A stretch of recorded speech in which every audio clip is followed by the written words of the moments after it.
Maghimay tani ining damage na nga lansones, oh. Ang mga liso ani dili gid ni siya ilabay kay pwede rin ni siya matanom. So mga damage na ni gipanglabay na ning mga lansones. Ato ning itanom ang iyang liso. Oh, dara oh. Nay, akong gipanghimay ang mga liso. Na gilabay naman ni. So, di ni masayang kay mag-arti-arti ta. Di maayo. Mas nindot ni siya ang liso ani niya itanom nato atong iluyong kay tamis man siya kaayo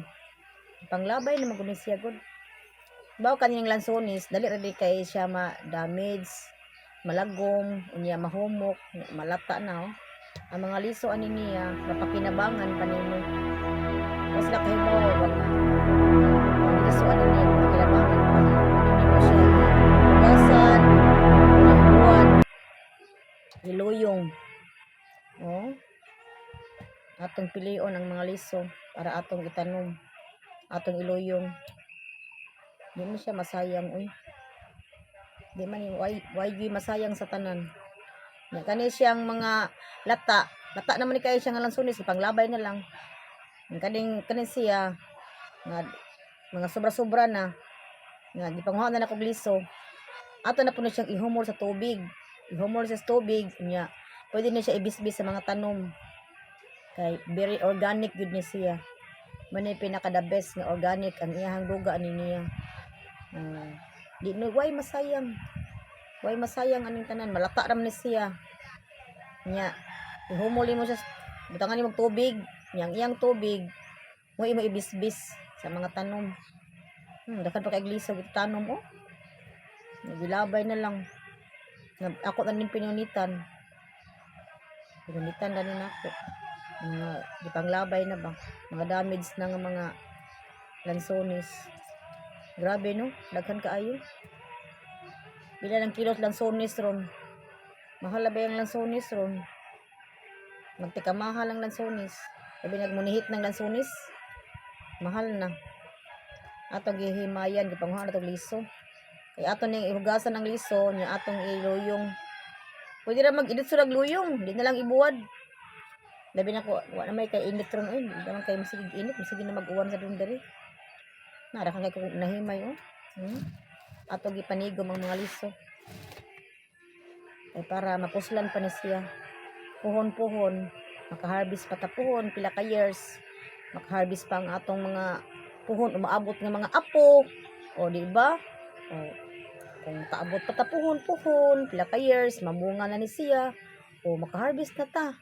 o di ba yung ana lang ka simple diri sa bukid basta magkugi lang ka di lang ka mag-arti-arti o di ba o nakang kay liso dili man ni hugaw tigilan na ning gilabay dili man siya hugaw bisag nalata na ni siya nga lansones dili man ni siya hugaw na o awa o atong gipanghimayan panguhaan na to liso para wa siya sayang ya kani mga sobra na ko nga gihimay ako ning butang ang tubig ako ni ibisbis sa mga tanom dako kay na siya gamit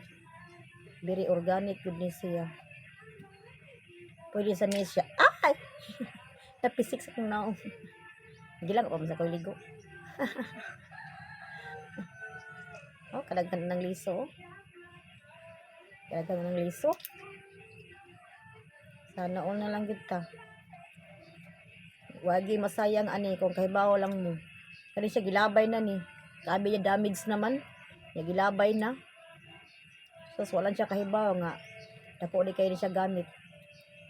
wagi ma-damage kung kahibaw lang ka oh arti-arti ka ni anak nga dako ang nagamit grabe sige mo lang to guys now you know na kani siyang lansones dili gid ni basta-basta nga ipanglabay kay ang liso ani niya pakinabangan pa plus imo pa gid ni siyang ibisbis ang iyahang mga kuan duga ani niya butangan ni mog tubig so mo balde taga ni mog tubig ni ibisbis mas mga tanom oh sus kalindot bet kay ang result sa imong tanom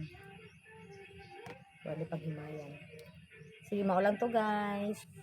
thanks for watching bye Maghimay pa ko ha.